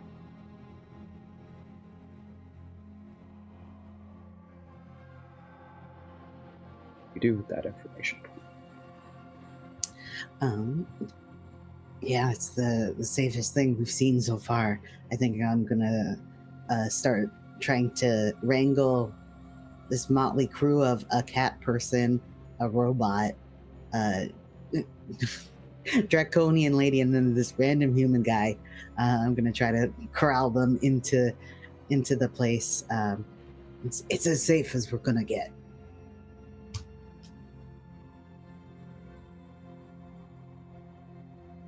Responses? She just starts walking. You trudge your way forward, slowly starting to catch your breath, wheezing as you might be. You reach the door. Fools, you reach out to, open it, hesitate for a moment. Then you push the door in, and it slides open with a gentle creak. Inside, there's furniture of a sort, several places to sit, though broken, moss-covered. Perhaps that doesn't bother most of you. This place is old, beyond that which you could know. And you slide in, out of breath as you might be, when the door closes behind. All of you breathe a sigh of relief. You don't know why, but something washes over you. Something fills you, at least for the moment, with a sense that you're okay here. Curious, does this situation, does this site, does this place, does this foster any memories in any of you? Any newly awoken aspects of your minds? Not really a memory, but Reishi continues to act on an instinct other than their own. They quickly sweep the building to make sure that the group is alone, and then they position themselves in front of the door as a sort of shield against anything that might come in. Back to you in a moment and have you roll something. Before I do, about the rest of you as far as the memory question is concerned. Does this trigger something as you sit in this space? I think that Pools is kind of living both simultaneously, like the memories that they are having, or the visions or whatever they are like of that person that they saw, like finding a cabin in the woods. Not that Pools necessarily knows what the woods are, but they're finding a cabin in the woods where it's like partially overlaid over what Pools is seeing. So they're like checking the things that this person in their memories is doing, if there's something that they can do with minimal effort to like try and make sure the window, if there is a window, like is kind of covered, or cleaning things that could be a fire hazard or whatever. They're living in both right now. I think Robin is pacing back and forth, rubbing their hands together, trying to process everything that just happened. But they get this instinct to gingerly kind of put a little pressure on the floorboards, and maybe to see if they wiggle. He's not sure, but he is walking as he's pacing, gingerly pressing down with his toes on floorboards. He doesn't know why. I think there is a flash of another person from this past with whoever she is seeing through the eyes of, and they're both curled up with each other, and it seems to be a long moment of rest. And in that long moment, there is the faint sounds of walking from outside, of not hushed conversation, but relative noise of the outside, while there is this gentle hum throughout the space with her and this other person, and feeling of vibrations of the earth beneath their feet, in a silent communion with what is to come and what was before.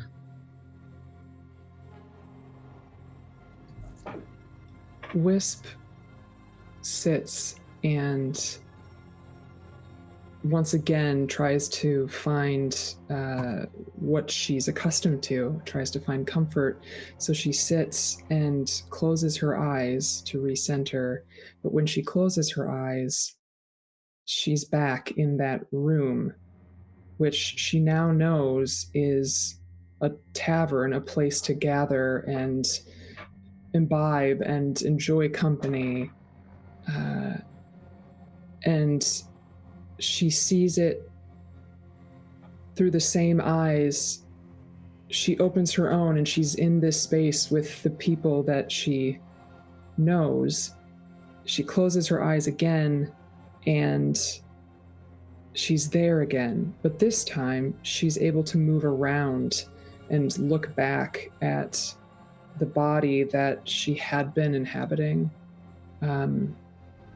And she sees just the briefest glimpse of the profile of a man wearing heavy armor.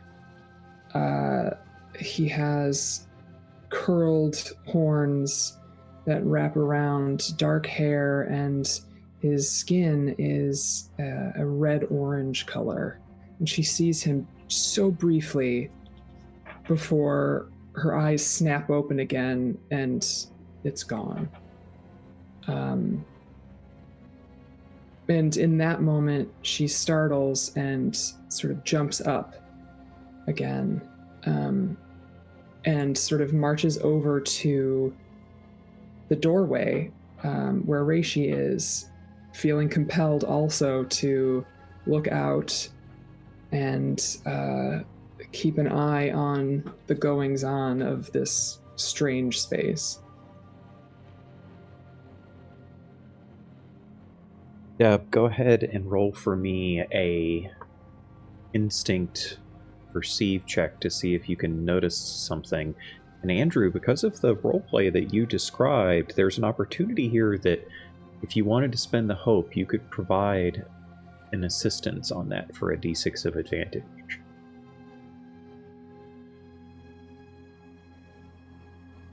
It has to do with perhaps something with the floorboard.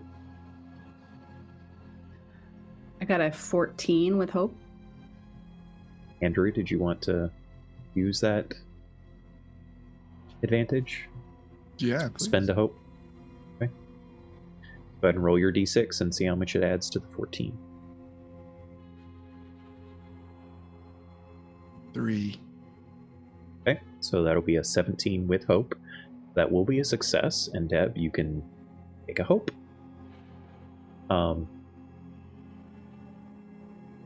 There's a point at which, as Robin is like pacing around and subconsciously testing the floorboards, one of them shifts and actually your weight pushes through the floorboard, and part of the floorboard completely lifts up out of the floors and like shifts to the side, broken from the damage that of age of this space. And Reishi, as you are like looking around the room, mustering in every detail that you possibly can, you see this floorboard rise up and go askew, and there is a glint of something metal that catches just enough of the ambient light of the room to catch your attention.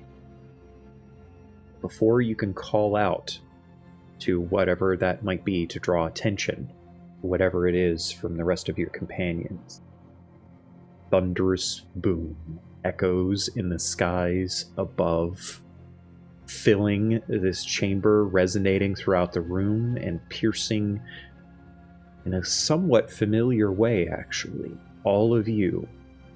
And as the lightning comes down, it does not come down black. It comes down pure white and envelops the entirety of this place that you have chosen to be your safe haven. And that's where we're going to end tonight's session. Thank you so much for joining us. I look forward to what we find out more regarding these interesting characters.